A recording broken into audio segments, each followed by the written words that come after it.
This is Golden Years, a roadmap to navigate retirement with Mark Cordner, the podcast. What happens to a 401k when people retire, right?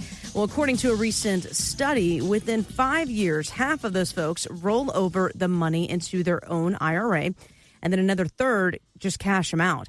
Only 17% actually stay in the plan. So what are the ups and downs of keeping your money with your current 401k provider while in retirement so that we avoid this, leaving money on the table or missing opportunities here?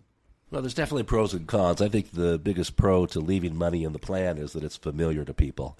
I don't think, as a general rule, that's the best approach for people because absolutely the 401k plans are limited on where you can invest your money. And outside of the 401k, you've got a whole universe of investment opportunities, some in the market, some out of the market. And it allows for a lot more tax planning because there's typically restrictions within the plan, especially if people want to do, for example, Roth conversions, which is very important for most of our clients. They recognize that tax rates are probably going to go up in the future. Therefore, they're consciously and voluntarily paying taxes now rather than waiting until later when the government forces them to take money out at potentially much higher tax rates. And so we find that most people want to get the money out of the 401k plan sooner than later. And one good tip just to let our listeners know about is that most 401k plans allow people to take control of their savings at the age of 59 and a half, by which I mean they can do what's called an in-service rollover.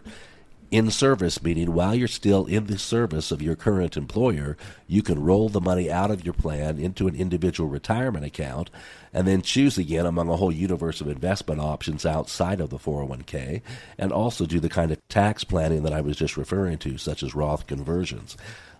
So there's a variety of opportunities outside the plan that are typically more appealing to people, and you don't necessarily have to wait until you quit your job or reach some magic age of 65 and fully retire.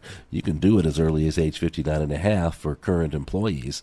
And people who do that are usually in a much, much better position by the time they retire because we can get some of these conversions done beforehand, and there's implications to your Medicare premiums. There's just a whole slew of advantages. So we say the sooner you start addressing these issues, the better. Come visit with us.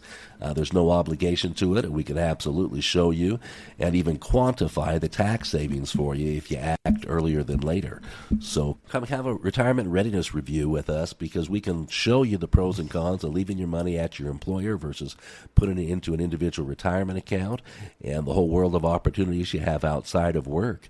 There's no cost to this meeting. We'll give new ideas to people that they very likely haven't heard before. We always have people thank us. We have a whole slew of thank you cards here in the office from clients and even from prospects who have come in and just said thank you for hearing us, thank you for sharing these ideas, even if they're not ready to act. What we're doing is we're arming them with knowledge and information so that their future can be brighter and better than they would have had without us. So come visit with us. We're happy to help. And the best way to do that is to call today, set up that time to meet up with Mark and the team, again, on the phone or a Zoom meeting or in person, of course, for this retirement readiness review. That phone number, 702-996-4050, 702-996-4050. And again, that website, mygoldenyearsroadmap.com. And I tell you what, Mark, I don't know what happened to me. I was on TikTok or Instagram or something, and I went down this rabbit hole from Valentine's Day to, the things that went bad. And I started scrolling through these videos, and it was giving me all these crazy seasonal stories about couples that are keeping secrets from each other. It's during the times of Valentine's Day that all of a sudden this broke out. And the question that everyone was asking on social media was, well, is financial infidelity as bad as cheating? What do you think about that? First, before I continue, is financial infidelity as bad or worse than cheating? I think it's terribly pretty bad. close. It absolutely is destructive. Yeah, I don't know if it's as bad as adultery, if that's the question. Yeah, that is. It's pretty close for me.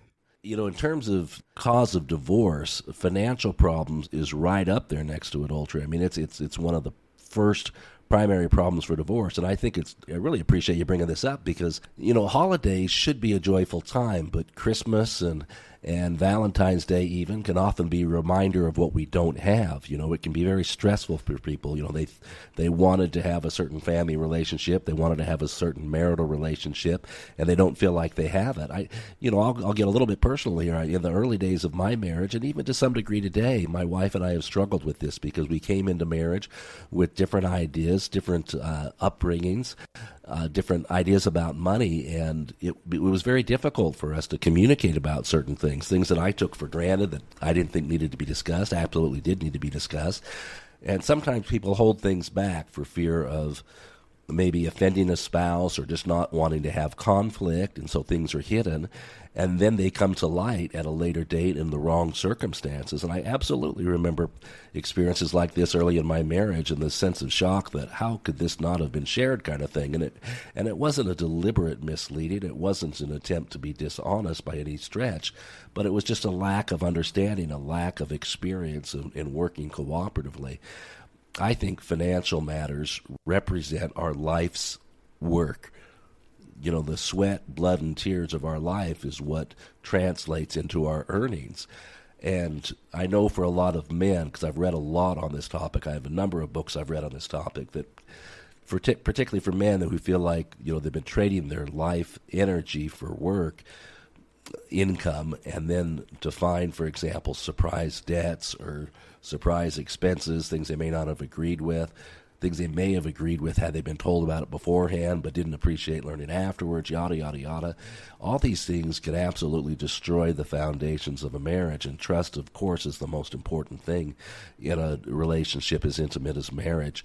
And so I would say that this is absolutely critical. It is one by far, next to physical fidelity, marital fidelity, I don't know how to say that, biblical fidelity. I would say financial fidelity is right up there at the top. And so the more couples focus on talking about their experience with money and prioritize that, the stronger their relationship will be and the happier their lives will be, because they're actually working together on the same page. And I could ramble on for hours on this and probably not make any more sense other than to say I can't think of anything more important than a couple coming together on these issues. I always say at the start of my classes, the public seminars down at the college, I always tell couples that I think the greatest value of the class isn't the incredible content that we're giving to them. I think the greatest value is the drive to and from the class, because it gives couples a chance to talk together and see if they're on the same page. I often cite the fact that I've had 4 couples over the course of my career that I can think of where between the first and the second appointment, they decided that they were not going to be together.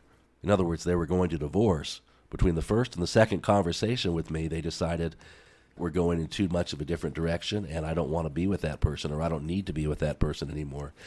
And so if we want our most important relationships to last, then being completely open about money, I think, is critically important, and likewise with the financial advisor, because I know that I've made mistakes over the years because I heard clients say one thing when really they weren't fully opening up to me, and we started down a certain path, and sometimes there's painful costs to getting off of that path after we've started. And I can think of a particular couple that I just thought the world of, still think the world of them privately. We don't work together professionally anymore, but they said they wanted to do certain things. I got them down a path that would have saved them hundreds of thousands of dollars in taxes. And then they decided they didn't want to continue down that path, and I couldn't get them out of certain investments anymore because they weren't open with me fully about their experiences. So anyway, financial transparency is critically important in a marital relationship as well as in a financial advisory relationship. If you're going to work with a professional like us, we've got to be completely open. And, it's not comfortable getting naked in front of the doctor, but financially speaking, we got to get naked with our documents and really be honest. We have a saying in my office, let's get real or let's not play. Because if we're not real, then we're going to end up with adverse or unintended consequences that are never as ideal as full transparency would have brought us to. So come visit with us and let's be as honest and forthright with each other as possible. We'll get you the best outcome possible that way. Yeah, absolutely. I mean, especially when it comes to your financial future, whether it's, not being honest with your spouse or not being honest with yourself, or God forbid you're sitting with Mark and you're not honest with him, you're kind of shooting yourself in the foot because he can't really look at the big picture if he's missing some of those puzzle pieces. Same goes for you and your spouse, right? You want to make sure everyone's on the same page, and so that your retirement is built exactly the way you want it to do. It doesn't have these secret little holes everywhere that, so-and-so is not supposed to know about. Okay, well, let's not do that. Let's take it all off the table. Again, this is for a portfolio review, and if you'd like a roadmap to navigate retirement, we'll get one of those ready for you as well. 702-996-4050, 702-996-4050. That website, mygoldenyearsroadmap.com. We are going to miss the legendary Catherine O'Hara. She recently passed away at the young age of 71. She'd won 2 Emmys for SCTV and, of course, Schitt's Creek, and she'll always be remembered as the mom in the Home Alone movies. 2 years ago, she told Sunday Today that it was after those films that she found herself being actually comforted by a small child. Listen to this. Like a little 8-year-old in a mall. Are you Kevin's mom? I said, well, yeah, I played Kevin's mom in a movie, yes. Why did you leave him? Sorry, it was in the script. So you left him twice. I know. I'm sorry. Isn't that called abandonment? Yes, I'm sorry. I love that. Kids just have no filter. Like, what were you doing? You left that kid home twice. What an incredible woman. I mean, so talented. Have you ever heard her sing? She had a phenomenal singing voice, by heavens. Just such a talented person. What a great loss to the world of entertainment. Absolutely. Yeah, gone too soon is certainly what I heard a lot of folks saying. And, in real life, she actually said that she considered being the mother to her very own children as her true legacy. So nothing to do with the lights, the glamour, and the Hollywood. It's all about her and her family. And if someone's true legacy is their family, Mark, how do you build an estate plan that protects both your lifestyle and really theirs? Wow, that's a great question, and that really should be a key part of retirement planning, because we all know we're on the same conveyor belt headed to the same place as Catherine O'Hara now is. We're going to leave this planet at some point, and not always at the timing that we expect. And so hopefully our life is not about our money. Hopefully it's about the relationships that we've built and the people that we love. And so if we want to continue to help them, as we've tried to throughout our working years, then we need to have plans in place, structure, so that money passes to them in the manner that best helps them, that doesn't curse them. For some children, receiving a lump sum is an absolute curse, because they will end up losing it to a poor marriage, or they'll end up losing it to some addiction or something like that. Perhaps they should have received a stream of income rather than a lump sum. Or simply dividing up an estate equally is not always fair. We got to look at each person's situation. So I'm a big proponent of working with estate planning attorneys and getting the legal documents and structures in place, and then having our financial plans coordinate with those. The CPA and the estate planning attorney and the financial advisor should all be working in tandem, in my belief, because at the end of the day, life should not be about money. And if we don't have these things codified in writing, we don't have the legal documents in place, unfortunately, we're going to be leaving our families in a far less ideal situation than what we intended. And so I say prioritize this now. Come visit with us. Let's get the estate planner part of the conversation. And let's make sure that your life's work actually ends up blessing the people and the causes that are most important to you. Let's not leave this to chance. Your whole life shouldn't be left to chance. We love to work with the estate planning attorney. We actually have tools within the office, estate planning tools here within the office, so we can help people get that level of service that they need to make sure that their assets end up where they should go, so that we bless the people we love the most and the organizations that we love the most. Again, our life work should not be left to chance. Let's be very conscious about this, and come visit with us. Estate planning is part of a retirement plan, because we all know where we're headed.